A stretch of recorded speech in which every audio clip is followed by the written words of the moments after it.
चलिए, और इसी बीच एक और बड़ी खबर की ओर रुख करेंगे जो कि देहरादून से जुड़ी हुई रहेगी। आपको बता दें, मौसम विभाग ने अलर्ट जारी किया है। भारी बारिश की चेतावनी जारी की गई है। भारी बारिश को लेकर ऑरेंज अलर्ट मौसम विभाग के द्वारा जारी किया गया है। तो आपको बता दें कि देहरादून में मौसम विभाग ने भारी बारिश का अलर्ट जारी किया है। कहा जा रहा है कि कई इलाकों में ऑरेंज अलर्ट बारिश को लेकर जारी किया है। ज्यादा जानकारी लेंगे, सहयोगी सोनू लगातार हमारे साथ बने हुए हैं। सोनू, मौसम विभाग ने आने वाले समय में उत्तराखंड में बारिश को लेकर अलर्ट जारी किया है। देखिए, मौसम विज्ञान केंद्र की तरफ से चेतावनी जारी की गई है, अलर्ट जारी किया गया है और ऑरेंज अलर्ट जारी किया है कई क्षेत्रों के लिए, कई जनपदों के लिए। कुछ मैदानी इलाके हैं और कुछ पर्वतीय क्षेत्र। इसके अलावा जो अन्य क्षेत्र हैं वहां पर भी बारिश की संभावना व्यक्त की गई है। चूंकि पहले से ही उत्तराखंड के कई क्षेत्रों में मौसम का मिजाज बदला हुआ है नैन्सी, ऐसे में जब भारी वर्षा होती है तो ये कहीं ना कहीं दुश्वारियां भी लेकर के आती है और ये चुनौती भी बन जाता है, खास तौर से सरकारी सिस्टम के लिए। हम चार धाम यात्रा मार्ग की अगर हम बात करें तो बड़ी संख्या में जो श्रद्धालु यहाँ चारों धामों के दर्शन करने के लिए पहुंच रहे हैं, कहीं ना कहीं उनको भी ये प्रभावित करती है।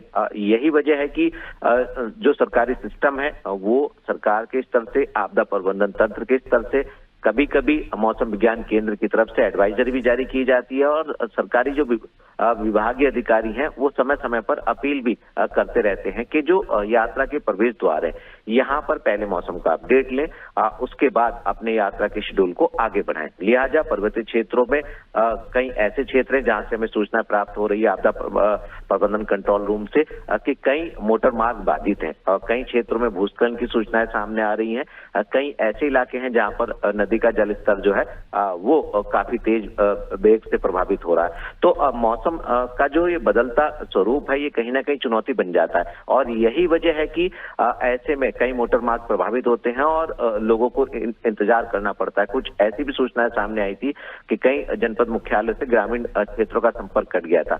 लिहाजा ऐसे में सतर्कता की आवश्यकता है और बार बार ये अपील भी सरकार के स्तर से की जा रही है।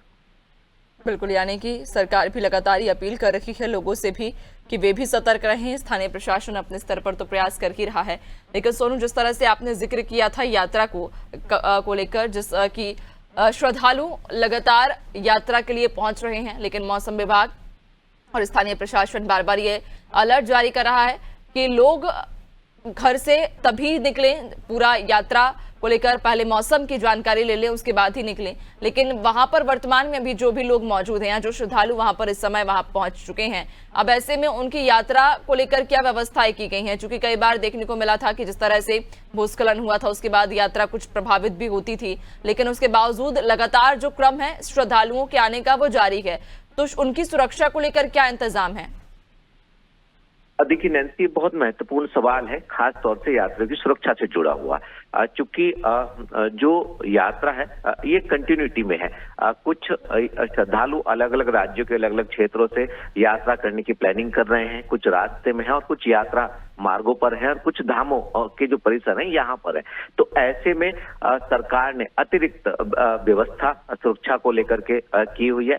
हम लगातार इससे संबंधित अपडेट भी अपने दर्शकों तक पहुंचाते रहते हैं और सरकार यात्रा की सुरक्षा के लिहाज से केंद्र सरकार के सहयोग से आईटीबीपी और एनडीआरएफ की टीम को भी यात्रा मार्गों पर तैनात करने की प्लानिंग कर रही है। हालांकि पुलिस प्रशासन और अन्य जो विभागीय अधिकारी कर्मचारी हैं उनको विशेष तौर पर यात्रा मार्गों पर तैनात किया गया है ताकि यात्रा जो है वो सुरक्षित हो सके। बावजूद इसके यात्रियों से भी अपील की जा रही है कि जो मौसम का अपडेट है वो लेकर अपनी यात्रा को आगे बढ़ाएं। ऐसे में अगर हम यमुनोत्री धाम की बात करें तो यमुनोत्री धाम का जो मार्ग है ये बाधित हो गया था। इसको सुचारू किया गया क्योंकि जब मौसम का मिजाज बदलता है, बारिश होती है, उस दौरान भूस्खलन भी हो जाता है और अचानक से जब भूस्खलन होता है तो फिर मोटर मार्गों को दुरुस्त करने में थोड़ा समय लग जाता है। लिहाजा ऐसी स्थिति में जो भी श्रद्धालु हैं उन सबको सुरक्षित स्थानों पर ठहराया जाता है, उनके खान पान की व्यवस्था की जाती है और जरूरत पड़ने पर हवाई सेवाओं की भी मदद ली जाएगी। इसके लिए भी सरकार ने पहले से इंतजाम जो है वो किए हुए हैं। बिल्कुल, यानी कि स्थानीय प्रशासन लगातार अलर्ट मोड पर है और यही अपील बार बार लोगों से की जा रही है कि जो भी श्रद्धालु यात्रा के लिए पहुंच रहे हैं या फिर प्लानिंग कर रहे हैं तो पहले मौसम का अपडेट लें और उसके बाद ही अपनी यात्रा को आगे सुचारू करें। बहुत शुक्रिया आपका जानकारी साझा करने के लिए।